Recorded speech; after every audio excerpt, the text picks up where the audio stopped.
Hi guys, welcome back. part 2 of Mr. Dave Lyons. We've been away for a week and we've put all the same clothes back on and we've come and sat in exactly the same positions. I've still got the same sweat patches. Same sweat we haven't washed. And he's still we a haven't, great liar. He's yeah, still a bleeding this good is liar. definitely a different week. I'll turn the lights off so it looks a bit different. But anyway, so we're back with Dave Lyons. Last week we were talking about the history of these guys' bands, where they went to school, how they started. Dave Lyons is doing TV stuff, writing for TV, writing for drama, getting into music, making a video, creating a video, which won an award. And we got to the stage where these two have now gone their separate ways. Paul's gone into Reese. No, what was it called at that point? It wasn't 10 Reasons. No. Who was your rock band after that? Reese. Was it Reese? Riverside. Was it Riverside then Reese? It was Riverside. So Paul's now branched off into a different band. They've started to become more of an actual band with some people playing instrumentation and actually doing live stuff. And Dave has gone into... Did you go into Lions and Tigers at this point? No. Where are we up to? I went to music college. Yeah. I wanted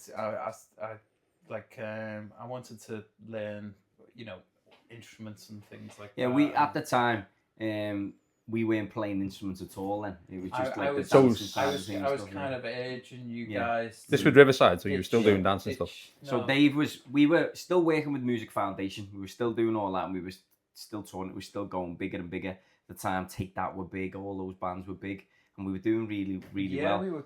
As you said before, we were doing gigs with like the Backstreet Boys. There was like about 20 chart topping. We were on the same tour, same circuit, the same time.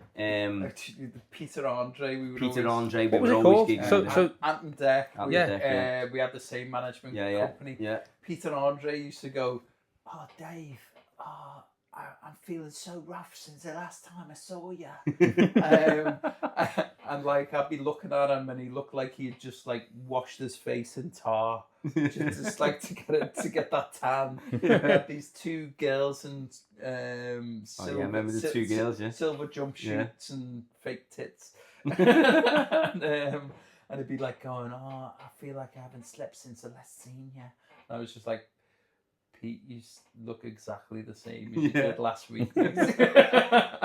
Yeah, don't try and pretend you're rock and roll, mate, because you ain't. It looked like he had dipped his hair in tar, and they were like in like rock these, solid. Yeah, perfectly triangles. few curls there, but And people were saying he had drew his abs on with mascara. Yeah. But they were real. They were real. That was his thing, wasn't it? So That's why that he was was his thing. he was famous because of his abs. Oh, mysterious girl, I wanna be close to you. That was the tune.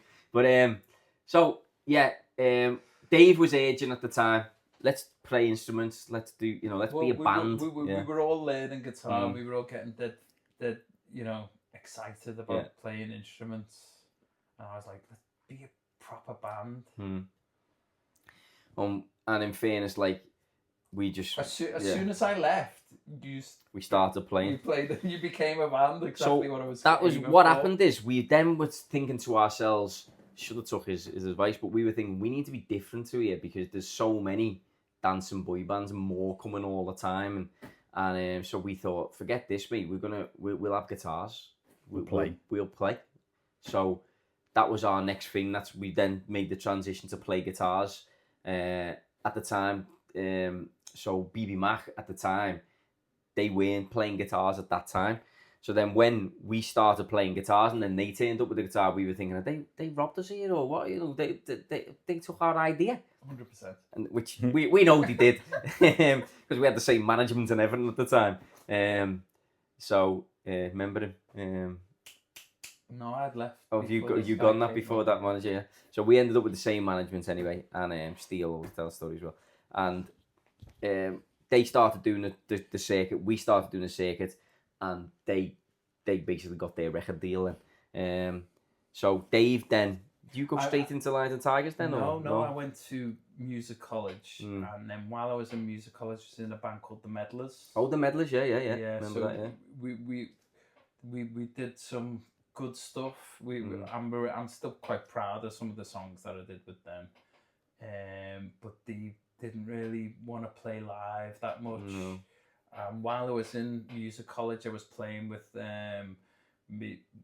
good mate, John Prosser, who I started doing Lions and Tigers with, because we started doing like comedy performances while we were in music college. And while I was in music college, I met Dave McCabe from the Zootons, who was For anyone who doesn't know, the Zootons, I'm sure you've heard of the song, even, you know, in America, whatever. Valerie is a huge song covered by Amy Winehouse. So Amy Winehouse sung the song, but me and him, and like he was like 16-year-old kid, sort of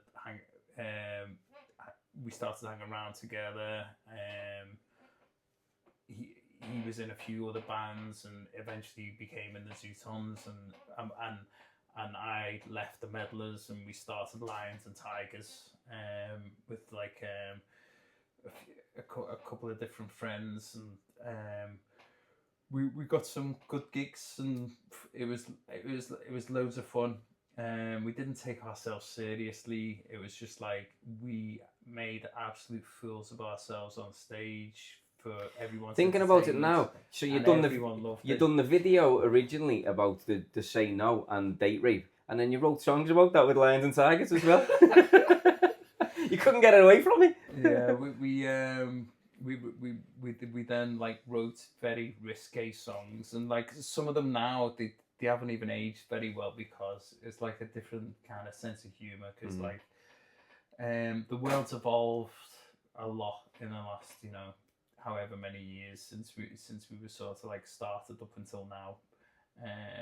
To give some context, when he says it was like a comedy band, you think along the lines of like Goldie Look and Chain or The Lonely Island. Yeah, it was sort of that kind of funny. So we were playing gigs at the time. We were supporting Goldie Look and Chain. We were supporting the Zootons. We were supporting Electric Six. We were supported the Fratellis, and a few you know, we had a few dates where it was like we were playing to like 5,000 people in big shows and stuff like that. We even played some festival with Lily Allen come on after us and stuff. Yeah, so it was, you know, even then I remember, you know, we were playing London at the time, whenever we, as I say, come back and see Dave's band, and it was like on the cusp one. It was right on the cusp of like breaking through. There was things where we were a bit too rude as well. Because it was hard. They wanted to tone you down, sort of thing. But that wouldn't have never happened. Yeah. I mean, if it was now, if we were trying to do what we did then now, it'd be so much easier, because we've got social media. Yeah. We've got all these tools. Outlets, We've got the means to make a music video that could go viral. But at that time, it was before, you know, YouTube had really taken. You know, there was no YouTube back then. No. It was just like, it was you were built at that time on word of mouth, because it was like, have you seen these lads? You go to a gig, it's hilarious, and you know, people had, because your songs are very interactive with the audience and stuff. You'd stop, let the crowd sing the parts. Yeah, it was you know, like everyone would stop even on words in the verse. It'd be like just stop and look at and then everyone would shout out the words, and it was hilarious. So people would be like, "You've got to come and see this band. Come with me," and you take different people all the time. So, and it just built. It just grew and grew, and I think that at the time, it was a bit risque, so it was hard for them to take it to the mainstream, because it was considered a bit like, you know. There's people that said, "Oh, we loved you, and every time you were playing, I'd come and see you." But we've took this upstairs and they've said, "Oh, there's no way we can get away with playing this on live TV and things like that." Yeah. And like, you know, now there'd be loads of different avenues. But you don't need. You wouldn't need that. Now you wouldn't need that now. Via social media. Yeah. Social media is just like, it's in a whole different level, and you know, the fact is that, you know, the songs I wrote back then that I've made videos to, like last week, that I had the concept for it, like, you know, back when you did the song. I recorded the song in 2007, and I was like, oh my god, wouldn't it be great if I could do a video like this, but it cost £1 million to do that. And now I can do it on my computer. I can make, I can make it with AI. Start your imagination in it. Whatever you can think of, you can do nowadays. Yeah, which is like how we made your video. I still remember pulling up to go to the safari park, so we go see animals, and you're about to pay to get in, like, and you're just there, Dave's band on in the background, the Lions and Tigers, yeah. So there's like a big Yeah. safari park round the corner from us called Knowsley Safari Park, and every time everyone goes, it was like ba-da-da-da, ba-da-ba-da, ba-da-da, ba-da-ba-da, ba-da-da-da, ba-da-ba-da, ba-da-ba-da, which is like one of our tunes. So it was on the radio. It was like, Yeah. it was like He used it as an Right. advert, didn't he, for the actual one? Yeah. They Yeah. played our song, and you know. Yeah. So